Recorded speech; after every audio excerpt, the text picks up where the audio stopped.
జర్నలిస్టుల అరెస్ట్ చూడు, ఈ మహిళా జర్నలిస్టులు అరెస్ట్ చేస్తారా? ఎంత బాధాకరం చూడు. మహిళా జర్నలిస్టులైన ఉగ్రవాదులా? జర్నలిస్టులు అంటేనైనా ఉగ్రవాదులా? పాకిస్తాన్ చాలా ఉరికిపడ్డరా? మేము మంచి సందర్భంలో మంచిగా రాయాలి, మీకోసం భజన చేయాలి, మీకోసం గొప్పగా రాయాలి. అప్పుడు రాసినప్పుడు భుజం మీద ఎత్తుకుంటారు. ఒకవేళ నిజంగా తప్పని ప్రశ్నిస్తే అరెస్ట్ చేస్తారు. గత బీఆర్ఎస్ అదే చేసిండు, ఇప్పుడు కాంగ్రెస్ కూడా అదే చేస్తున్నాడు. ఇంకా ఎక్కడుంటే స్వేచ్ఛ? ఫోర్త్ ఎస్టేట్ ఎక్కడ నిలబడాలి? ఫోర్త్ ఎస్టేట్ ఎక్కడ నిలబడాలి? ఎవరి కోసం నిలబడాలి? మీ కాళ్ళ దగ్గర మోకాళ్ళ దగ్గర నిలబడాలా? మీ దగ్గర బానిసత్వం నిలబడాలా? మీ దగ్గర చేతులు అట్టుకొని నిలబడాలా? జర్నలిస్టులు అంటే వాళ్ళకి ఆత్మగౌరవం ఉండదా? జర్నలిస్టులు అంటే ప్రభుత్వానికి ప్రజలకు వారధిగా ఉండే వాళ్ళే జర్నలిస్టులు ప్రజలకు ఎప్పుడు కూడా సమానం చెప్పాలి. ప్రభుత్వాన్ని చెప్పకపోయినా ప్రజలకు మాత్రం సమానం చెప్పాలి. అదే నిజమైన జర్నలిస్టు. ఇలా జర్నలిస్టులు కూడా అదే చేసిళ్ళు. ఓ రైతు బంధు అడిగిన వీడియో పోస్ట్ చేశారని నేపం. Senior journalist Revathi reporter Tanvi యాదవ్పై కేసు. తెల్లవారుజాము 4 గంటలకే ఇండ్లపై పోలీసులు దాడులు. కుటుంబ సభ్యుల సెల్ ఫోన్లు ల్యాప్టాప్లు స్వాధీనం. 14 రోజుల పాటు రిమాండ్ విధించిన నాంపల్లి కోర్టు. చంచల్గూడ జైలుకు తరలింపు. కేటీఆర్ ఖండన. ఇదేం అరెస్టు?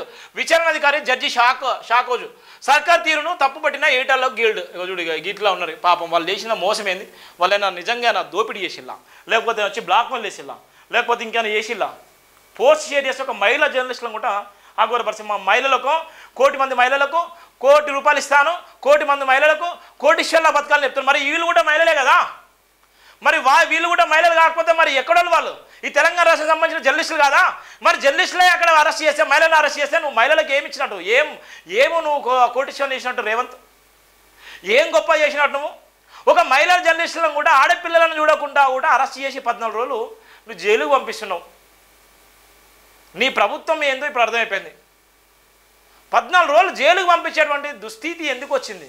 ప్రశ్నిస్తే జైలుకు పంపిస్తావా? ప్రశ్నిస్తే జైలుకు పంపిస్తా అనుకుంటే ఇక రేపొద్దున ఒక లిస్టులు మొత్తం తయారు చేసుకోవాలి. ఇక 1000 మంది అవుతున్నారా, 2000 మంది అవుతున్నారా, 3000 మంది అవుతున్నారా, 500 మంది అవుతున్నారా, వాళ్ళందరినీ కూడా జైల్లో పంపించాలి. ఇక జైలు ఇంకో కొత్త కట్టుకోవాలి. ఇదేం పరిపాలన?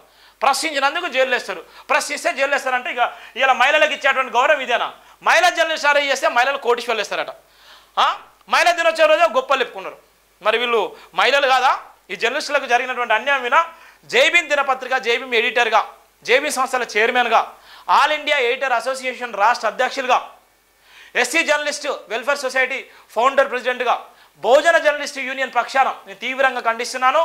ఈ యొక్క అక్రమ అరెస్టును వెంటనే రద్దు చేసుకోవాలి.